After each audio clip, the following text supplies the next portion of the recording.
double down on the text.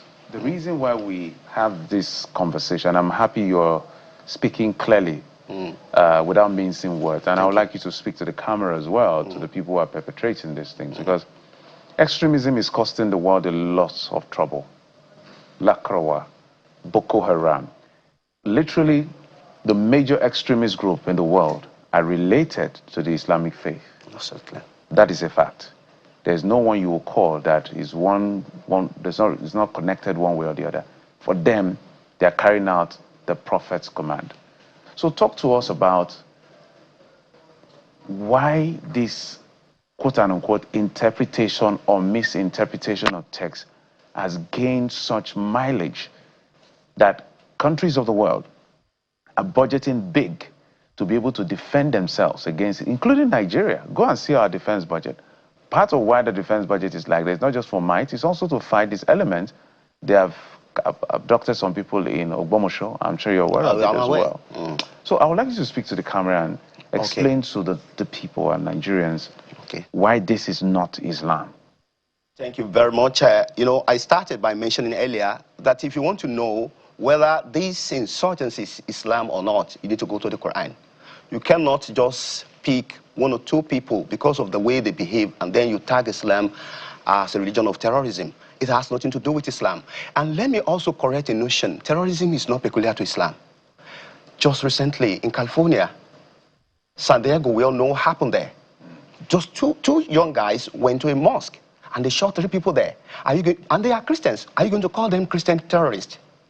Charles Kirk, was it not last year, if I'm not mistaken, in the US? It was shot by a Christian. Charles Kirk, yes, in the US. In the year 2009, Anders Breivik in Norway, a Christian, he went to a club. I think people were having a camp, rather. He had a camp program, and he shot over 70 people dead. He's a Christian. Are you going to call him a Christian terrorist?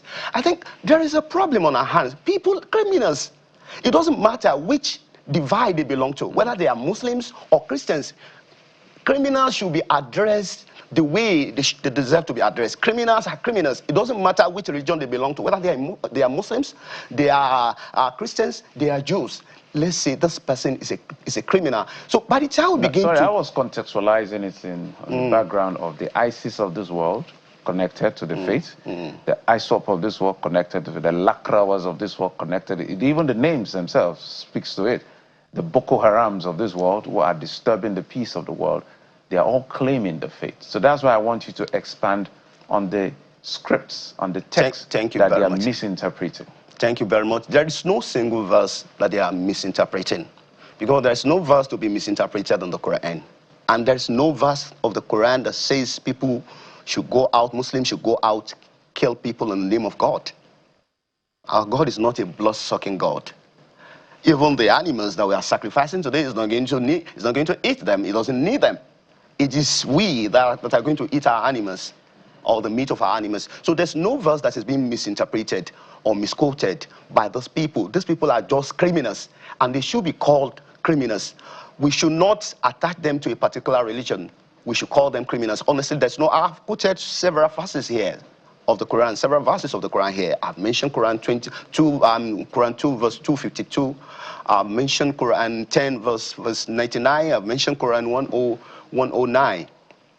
There are other verses of the Quran that preach love, that preach compassion, mercy, good neighborliness, kindness to people. And in Islam, kindness is a leveler. Kindness is an equalizer. So there's nothing in the Quran that says people should kill. They are just criminal. And then I also want you to know, and then some of us have read this, there is a conspiracy theory here. We know that there are external factors that are responsible. We have listened to certain leaders in the US who have come out to tell us about the role that even the US government played in the formation of ISIS. Why are we now playing the ostrich? Why are we living in denial? Who are the people giving these people all the ammunition that they are using? Are we saying that they have a particular factory where they are manufacturing all the weapons that they are using? Certain people are responsible for this. But anybody can come out to say, just pretend as if you are a Christian, pretend as if you are a Muslim, and then just know, we have Christians today who can quote the Quran from the beginning to the end. We have Christians today who can quote the Bible. We have Muslims who can quote the Bible. If as a Muslim now, I go out committing crimes and I claim to be a Christian, are you going to blame Christianity for that? You may need to know that the very first professor of Arabic in Nigeria was a Christian, Professor Isaac Ogumbi. The first professor of Arabic that a lot of people believe is the language of Islam. The first professor of Arabic in Nigeria was a Christian, Professor Isaac Ogumbi. Are you now going to say that because he can speak Arabic, he's a Muslim? So criminals are criminals. I'll keep saying this. Nobody is misquoting anything. If anybody comes out to say he's quoting a particular verse of the Quran, honestly, it's just a business person and it should be dealt with. What should be